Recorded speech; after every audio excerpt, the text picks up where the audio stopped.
7 سال کا بچہ ہو تو اس کا عقیقہ کر دیا جائے، اور وہ ایک جان ہے بچی کے لیے اور 2 جانیں ہیں بچے کے لیے، اور کوشش کی جائے کہ کچا گوشت تقسیم کیا جائے اور اس کی زیادہ تر ہڈیاں توڑنے سے گریز کیا جائے۔ یہ اس کی جان کا صدقہ ہوگا۔ آپ اس کو دعوت کے طور پہ لوگوں کو گھر بلا کر کے بھی کھلا سکتے ہیں، لیکن بہتر یہ ہے کہ اس کو کچا تقسیم کریں۔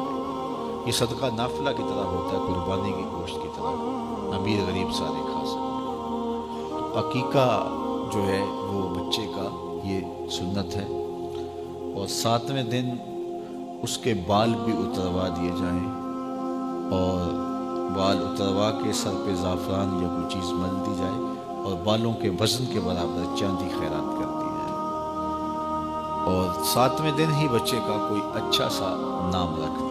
اللہ کو جو محبوب ترین نام ہیں وہ عبداللہ اور عبد الرحمن ہیں، تو یہ عبد کی اضافت کے ساتھ اسماء باری میں سے کوئی نام رکھ دیا جائے، اور اللہ کے ناموں پر جب نام رکھا جائے تو پکارتے ہوئے عبد کی اضافت کے ساتھ ہی پکارا جائے۔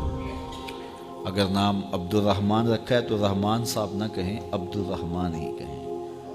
عبد الغفار رکھا ہے، عبد الجبار رکھا ہے، عبد الرحیم رکھا ہے تو رحیم صاحب جبار صاحب نہ کہیں، بلکہ اس کو عبد الرحیم اور عبد الجبار کہہ کے ہی پکاریں پورے نام سے۔ یا پھر فرمایا سمو باسمی، اپنی اولاد کا نام میرے نام پہ رکھو۔ حضور کے اسماء مبارکہ کے ناموں سے اپنی اولاد کا نام رکھا جائے۔ اپنے بیٹے کا نام محمد رکھا جائے یا احمد رکھا جائے، یا حضور کے مبارک اسماء میں سے کوئی نام اپنی اولاد کا رکھا جائے۔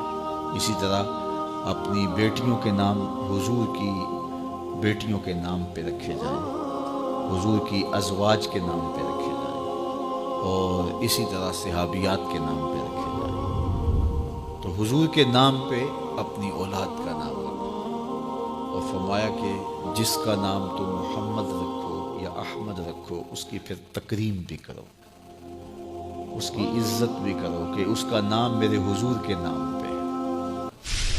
ایاس کا بیٹا اس کا نام محمد تھا، اور محمود غزنوی کی وہ خدمت کیا کرتا تھا۔ ایک دن بادشاہ نے پکارا، ایاس کے بیٹے میری بات سنو۔ تو خیر اس نے جو خدمت تھی وہ پیش کی، تو اپنے باپ کو بتایا کہ آج بادشاہ سلامت نے مجھے محمد پکارنے کی بجائے ایاس کے بیٹے کہہ کے پکارا ہے۔ تو جب نام سے ہٹ کے پکارا جائے تو یہ ناراضگی کا اظہار ہوتا ہے۔ تو کہا کہ پتہ نہیں بادشاہ مجھ سے ناراض ہو گئے۔ تو یاد آیا، ہاتھ باندھ کے عرض کی، بادشاہ سلامت بیٹے سے کوئی بے ادبی ہو گئی ہے؟ بادشاہ نے کہا کیا ہوا؟ کہا آج اس کو پکارتے ہوئے آپ نے اس کے نام کی بجائے ایاس کے بیٹے کہہ کے پکارا ہے۔ تو بادشاہ سلامت کہنے لگے، میں نے آج تک لفظ محمد بے وضو نہیں کہا، تو آج میرا وضو نہیں تھا، اس لیے پکارنے کے لیے مجھے ایاس کا بیٹا کہنا۔ علماء نے لکھا ہے جس دسترخوان پہ محمد نام کا بیٹا ہوگا وہاں بے برکتی نہیں آ سکتی، وہاں رحمتوں کا نزول ہوگا۔ یہ آج کل جو رواج ہے کہ اولاد کا ایسا نام رکھا جائے جو منفرد ہو اور آج تک سنا نہ گیا ہو۔ بعض لوگوں کو یہ شوق مہمل نام رکھنے پر آمادہ کر دیتا ہے۔